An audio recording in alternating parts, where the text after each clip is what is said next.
Iran Israel மேலே ஒவ்வொரு நாளுமே ஏவுகணைகளை ஏவி தாக்குதல் நடத்துது. ஒவ்வொரு இரவிலையும் பார்த்தீங்கன்னு சொன்னால் நூற்றுக்கணக்கான மிசைல்ஸ் இஸ்ரேலை நோக்கி அனுப்பப்படுது.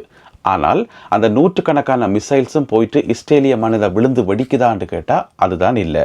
அது இடைநடுவில் வச்சு தடுக்கப்படுது, அல்லது இஸ்ரேலுக்கு கிட்ட போகும்போது தடுக்கப்படுது, வானத்தில் வச்சே வெடித்து சிதறுது. இதுக்குரிய காரணம் இஸ்ரேல் என்ன சொல்லுதுன்னு சொன்னால், எங்கள்கிட்ட நிறைய வான் பாதுகாப்பு அமைப்பு இருக்குது, அயன் டோமில் இருந்து முக்கியமான வான் பாதுகாப்பு அமைப்பெல்லாம் நாங்கள் வச்சிருக்கிறோம், நாங்கள் அதை இடைமறிக்கிறோம், சுட்டு விழுத்துறோம் என்று சொல்லி இஸ்ரேல் கிளைம் பண்ணுது. ஆனால் யோசிச்சு பார்த்தோம்னு சொன்னால் அது உண்மை கிடையாது.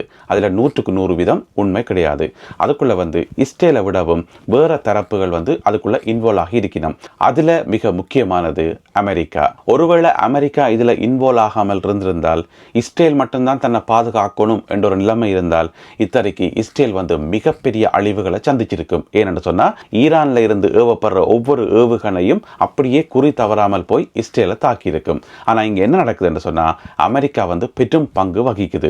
எனவே இந்த காணொளியில் நாங்கள் என்ன பார்க்க போகிறோம்னு சொன்னால், அமெரிக்கா எங்கெங்கே வச்சு எப்படியெல்லாம் ஈரானினுடைய மிசைல்ஸை தடுக்குது, எப்படியெல்லாம் இஸ்ரேலுக்கு உதவி செய்யுதுன்னு சொல்லி நாங்கள் பார்க்க போகிறோம். அதை இன்னும் ஒரு வகையில் சொல்ல போனால், அமெரிக்காவினுடைய கண்களில் மண்ணை தூவிட்டு எப்படி ஈரானுடைய மிசைல்ஸ் எல்லாம் போயிட்டு இஸ்ரேலில் விழுது. ஏன்னு சொன்னால், 100 ஏவுகணைகள் ஏவினா அதில் கணிசமானது தடுக்கப்படும், மிச்சம் போய் அங்கே விழுது. எப்படி போய் விழுது, எப்படி இவ்வளவு தடைகளையும் தாண்டி ஈரான்ல இருந்து ஏவப்படுற ஏவுகணைகள் இஸ்ரேலை போய் தாக்குது. ஆனால் இதில் நாங்கள் எதிர்பார்க்காத இன்னும் ஒரு நாடு ஒன்று இருக்குது. அந்த நாடும் ஈரானுக்கு எதிராக செயல்பட்டு இஸ்ரேலுக்கு உதவி செய்து ஒன்று இருக்குது. எனவே எல்லாவற்றையும் தொகுத்து இந்த காணொலியில் விரிவாக பார்க்க போகிறோம். தமிழடியான் வேர்ல்டு யூடியூப் சேனலுக்கு உங்கள் அனைவரையும் வருகவென அன்புடன் வரவேற்கின்றேன். இன்று ஜூன் மாதம் 21ஆம் தேதி 2025ஆம் ஆண்டு சனிக்கிழமை. அண்மைய நாட்களாக ஏராளமான புதிய சப்ஸ்கிரைபர்ஸ், புதிய நண்பர்கள் எங்களுடைய தளத்துக்கு வந்திருக்கின்றீர்கள், காணொலிகளை பார்க்கின்றீர்கள், உங்களுடைய கருத்துக்களை எல்லாம் சொல்கின்றீர்கள். உங்கள் எல்லோருக்கும் மிக்க நன்றி. உங்கள் அனைவரையும் வருகவென அன்புடன் வரவேற்கின்றேன். தொடர்ந்து இணைந்திருப்போம். இதுவரை நீங்கள் சேனலை சப்ஸ்கிரைப் பண்ணல என்று சொன்னால் சப்ஸ்கிரைப் பண்ணிட்டு இந்த வீடியோக்களை பார்த்தீங்கன்னு சொன்னால் அது உதவியாக இருக்கும். எனவே தொடர்ந்து இணைந்திருப்போம். வாருங்கள் காணொளிக்குள் போகலாம். USS த சலிவன்ஸ். இப்போ நீங்கள் பின்னுக்கு பார்க்குற இந்த பிரம்மாண்டமான போர்க்கப்பல் இது அமெரிக்காவுக்கு சொந்தமானது. இஸ்ரேலுக்கு பக்கத்தில் மத்திய தரை கடலில் இது நிப்பாட்டி வைக்கப்பட்டிருக்குது. இதில் பார்த்தீங்கன்னு சொன்னால் அதிநவீன வான் பாதுகாப்பு பொறிமுறைகள் இருக்குது இந்த பிரம்மாண்டமான 550 அடி நீளமான இந்த கப்பலில். அப்போ ஈரான் இஸ்ரேலை நோக்கி ஏவுகணைகளை ஏவும் போது இதில் இருந்து புறப்பட்டு போகிற ஏவுகணைகள் அதை நடுவானத்தில் வச்சு முறியடிக்குது, சுட்டு விழுத்துது. இது முதலாவது. அடுத்த கப்பல் என்னென்று பார்த்தீங்கன்னு சொன்னால் USS ஆர்லைஸ் பெர்க் என்று சொல்லி, அதுவும் மத்திய தரை கடலில் இஸ்ரேலுக்கு பக்கமாகத்தான் நிப்பாட்டி வைக்கப்பட்டிருக்கிறது. அதுலேயும் பார்த்தீங்கன்னு சொன்னால் அதிநவீன ஆன்டி மிசைல் சிஸ்டம் பொருத்தப்பட்டிருக்கிறது.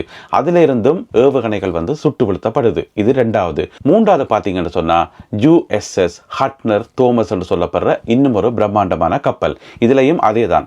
இதுலையும் பொருத்தப்பட்டிருக்கிற அதிநவீன வான் பாதுகாப்பு பொறிமுறையிலிருந்து ஏவுகணைகள் தடுக்கப்படுது. இந்த 3 பிரம்மாண்டமான அமெரிக்க கப்பல்களும் மத்திய தரை கடல்ல கிழக்கு பக்கமாக தரித்து நின்று இஸ்ரேலுக்கு உதவி செய்து கொண்டிருக்குது. ஈரான்ல இருந்து ஏவப்படுற ஏவுகணைகளை தடுத்து கொண்டிருக்குது.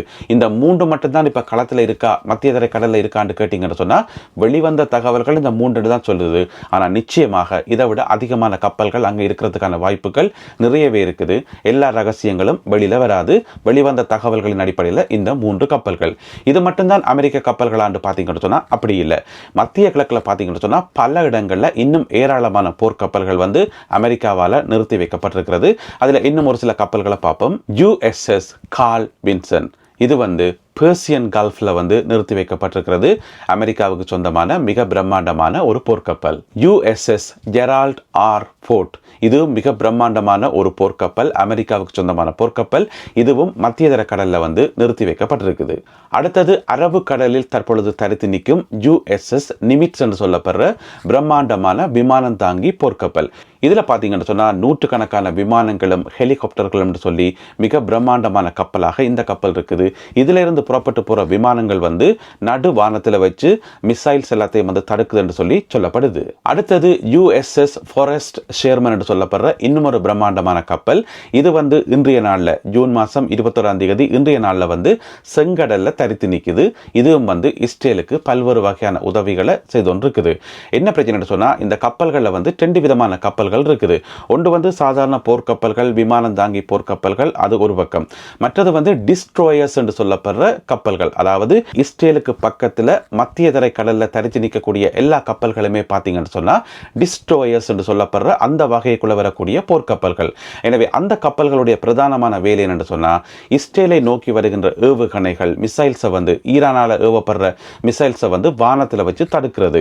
இந்த பிரம்மாண்டமான அமெரிக்க போர்க்கப்பல்களில் பொருத்தப்பட்டிருக்கிற வான் பாதுகாப்பு பொறிமுறை என்ன, ஏர் டிஃபென்ஸ் சிஸ்டம் என்ன? அதாவது இப்போ இஸ்ரேலில் வந்து அயன்டோம் இருக்கிற மாதிரி இந்த கப்பல்களை வந்து ஏதாவது வான் பாதுகாப்பு பொறிமுறை இருக்கத்தானே வேணும். அதனுடைய பேர் என்னென்று பார்த்தீங்கன்னு சொன்னா ஏஜிஸ் கொம்பாட் சிஸ்டம்.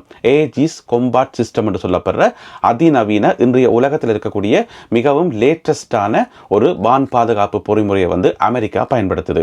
இது வந்து பார்த்தீங்கன்னு சொன்னா ஒரு 100 கடல் மைல் நாட்டிக்கல் மைல் தொலைவில் வரக்கூடிய ஏவுகணைகளை வந்து கண்டறிஞ்சு அதை வந்து கடல்ல வச்சே சுட்டு விழுத்தும் அல்லது வானத்தில் வச்சே சுட்டு விழுத்தும் என்று சொல்லி சொல்லப்படுகிறது. அதிநவீன ஏஜிஸ் கொம்பாட் சிஸ்டத்தை பயன்படுத்துது அமெரிக்கா. இதை பயன்படுத்தி தான் ஈரானுக்கு எதிரான தாக்குதல்களை மேற்கொள்ளுது. அது நாங்கள் இன்னொரு வகையில் சொல்ல போனால், இந்த மாதிரியான நவீன வான் பாதுகாப்பு சிஸ்டங்கள் அமெரிக்கா பயன்படுத்தியும் கூட அது எல்லாத்தையும் ஏமாற்றி அதனுடைய கண்ணில் வந்து மண்ணை தூவிட்டு ஈரானிலிருந்து ஏவப்படுற ஏவுகணைகள் மிசைல்ஸ் வந்து இஸ்ரேலில் போய் தாக்குதுன்றதான் இங்கே இருக்கக்கூடிய ஆச்சரியமான விஷயம். எனவே போர்க்கப்பல்களில் பொருத்தப்பட்டிருக்கிற வான் பாதுகாப்பு பொறிமுறையை பயன்படுத்தி ஈரானுடைய மிசைல்ஸை வந்து தடுத்து கொண்டிருக்குது அமெரிக்கா ஒரு பக்கம். அதே நேரம் தரையில இருந்து, ஏன்னு சொன்னால் உங்களுக்கு தெரியும், மத்திய கிழக்கில் வந்து நிறைய நாடுகளில் அமெரிக்காவுக்கு சொந்தமான இராணுவ முகாம்கள் இருக்குது, விமானப்படை தளங்கள் இருக்குது. எனவே தரைப்பகுதியில் இருந்தும் ஏவுகணைகளை வந்து சுட்டு வீழ்த்துற நடவடிக்கையில் அமெரிக்கா ஈடுபட்டிருக்கிறது. அதுக்கு அவர்கள் பயன்படுத்துகிற வான் பாதுகாப்பு பொறிமுறை என்று பார்த்தீங்கன்னு சொன்னால் தாட் என்று சொல்லி THAAD தாட் என்று சொல்றது. அப்படின்னு சொன்னால் terminal high altitude air defence, அதனுடைய சுருக்கம் தான் தாட் என்று சொல்றது. அந்த தாட் வகை வான் பாதுகாப்பு பொறிமுறையை பயன்படுத்தியும் ஈரானுடைய மிசைல்ஸை வந்து அமெரிக்கா தடுத்து கொண்டிருக்குது. இது மட்டும்தான் பார்த்தீங்கன்னு சொன்னால், இது மட்டும்தான் இஸ்ரேலுக்கு அமெரிக்கா செய்கிற உதவியாண்டு பார்த்தீங்கன்னு சொன்னால், அது மட்டும் இல்லாமல் அடுத்தது விமானங்களை பயன்படுத்தி, அமெரிக்க விமானங்களை பயன்படுத்தி வானத்தில் வச்சு ஏவுகணைகள் வந்து இடைமறிக்கப்படுது. இது அடுத்தது. அதை விடவும் வந்து புலனாய்வு தகவல்கள். உங்களுக்கு தெரியும், அமெரிக்காவினுடைய புலனாய்வு தகவல்கள், பிரித்தானியாவினுடைய புலனாய்வு தகவல்கள் மற்றும் பிரான்சினுடைய புலனாய்வு தகவல்கள் எல்லாமே வந்து இஸ்ரேலுக்கு மிகப்பெரிய உதவிகள் செய்து கொண்டிருக்கின்றன. அதில் வந்து மிக முக்கியமானது, இப்போ பார்த்தீங்கன்னு சொன்னால் ஈரானில் வச்சு குறிப்பிட்ட ஒரு இடத்துல வச்சு மிசைல்ஸ் வந்து ஏவப்படுதுன்னு வைங்களேன். அது வந்து அங்கிருந்து புறப்பட்டு போகிற அந்த சந்தர்ப்பத்திலே வந்து அமெரிக்க புலனாய்வு பிரிவால் வந்து கண்காணிக்கப்படும். அது வந்து சேட்டலைட் மூலமாகவோ அல்லது வேறு பொறிமுறைகள் மூலமாகவோ உடனடியாக அவதானிக்கப்பட்டு இஸ்ரேலுக்கு அந்த தகவல் வந்து பாஸ் பண்ணப்படும்.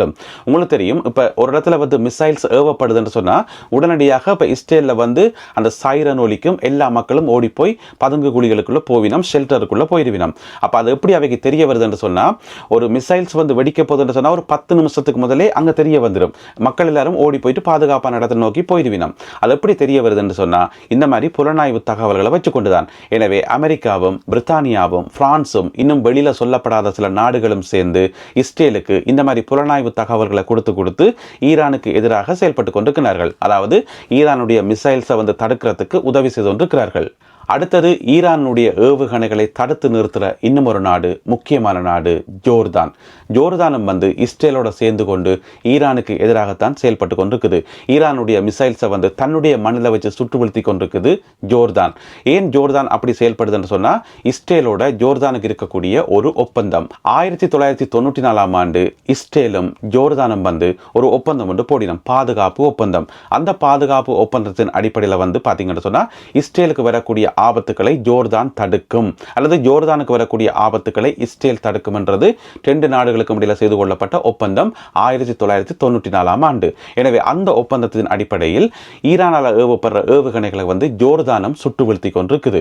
இது முதலாவது காரணம். 2வது காரணம், ஈரானில் இருந்து ஏவப்படுற ஏவுகணைகள் வந்து இஸ்ரேலை போய் தாக்கணும் என்று சொன்னால் கண்டிப்பாக ஜோர்தானுக்கு கிலோமீட்டருக்கு மேலாலாம் பறந்து போகணும். அப்போ ஜோர்தான் என்ன சொல்லுதுன்னு சொன்னால், எங்களுடைய வான்பரப்பை நீங்கள் பயன்படுத்துகிறீங்கள், எங்களுடைய வான்பரப்புகளால் உங்களுடைய ஏவுகணைகள் போகுது, அது எங்களுடைய நாட்டுக்கு அச்சுறுத்தலாக இருக்குது, பாதுகாப்புக்கு பிரச்சனையாக இருக்குது, எனவே நாங்கள் சுட்டு விழுத்துறோம் என்று சொல்லி ஜோர்தானும் இப்போ களத்தில் குதிச்சிருக்குது. ஜோர்தான் நிறைய ஏர் டிஃபென்ஸ் சிஸ்டத்தை பயன்படுத்துது. அதில் மிக முக்கியமானது MIM-23 என்று சொல்லப்படுற ஒரு வான் பாதுகாப்பு பொறிமுறை. அதை பயன்படுத்தி தான், இன்னும் நிறைய பயன்படுத்தினோம், இதுதான் பிரதானமானது. இதை பயன்படுத்தி தான் ஈரான்லேருந்து ஏவப்படுற ஏவுகணைகளை சுட்டு வீழ்த்தி கொண்டிருக்குது ஜோர்தான். எனவே எங்களுக்கு என்ன விளங்குது என்று சொன்னால், அமெரிக்காவும் ஜோர்தானும் இன்னும் கண்ணுக்கு தெரியாத ஒரு சில நாடுகளும் சேர்ந்து இஸ்ரேலை பாதுகாக்கின்றன. ஈரானுக்கு எதிராக செயல்பட்டு ஈரானுடைய மிசைல்ஸ் எல்லாத்தையும் சுட்டு வீழ்த்தி இஸ்ரேலை பாதுகாத்து கொண்டிருக்கின்றார்கள். இஸ்ரேல் சொல்கிற மாதிரி தங்களுடைய அயன்டோமோ அல்லது அங்கே இருக்கக்கூடிய ஏனைய வான் பாதுகாப்பு பொறிமுறைகளோ அது மட்டும் இஸ்ரேலை பாதுகாக்கல. இதில் ஆச்சரியமான விஷயம் என்னென்னு சொன்னால், இவ்வளவு வான் பாதுகாப்பு பொறிமுறைகளையும் மீறி இவ்வளவு தடைகளையும் தாண்டி எப்படி ஈரான்லேருந்து ஏவப்படுற மிசைல்ஸ் இஸ்ரேலில் விழுந்து வடிக்குது. கணிசமானது அங்கே விழுந்து வடிக்குது தானே, சேதத்தை ஏற்படுது தானே, அது எப்படி நடக்குதுன்றதான் இங்கே இருக்கக்கூடிய ஆச்சரியமான விஷயம். எனவே தொடர்ந்தும் இஸ்ரேல் மேலே தாக்குதல் நடத்தப்படும் என்று சொல்லி ஈரான் அறிவிச்சிருக்குது. இதை விடவும் நவீன ஆயுதங்கள், இன்னுமே பாவிக்கப்படாத ஆயுதங்கள் எங்கள்கிட்ட இருக்குது, அதெல்லாத்தையும் பயன்படுத்தி நாங்கள் தாக்குதல் நடத்துவோம் என்று சொல்லி ஈரான் சொல்லியிருக்குது. அதே வேளையில் இஸ்ரேலும் சொல்லியிருக்குது, நாங்களும் தொடர்ந்து தாக்குதல் நடத்துவோம் என்று சொல்லி. எனவே இரண்டு தரப்பும் இப்போ கடுமையாக மோதிக்கொண்டிருக்குது.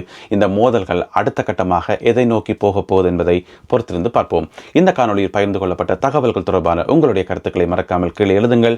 மீண்டும் மற்றொரு காணொலியில் உங்களை சந்திக்கின்றேன். அதுவரை நன்றி, வணக்கம்.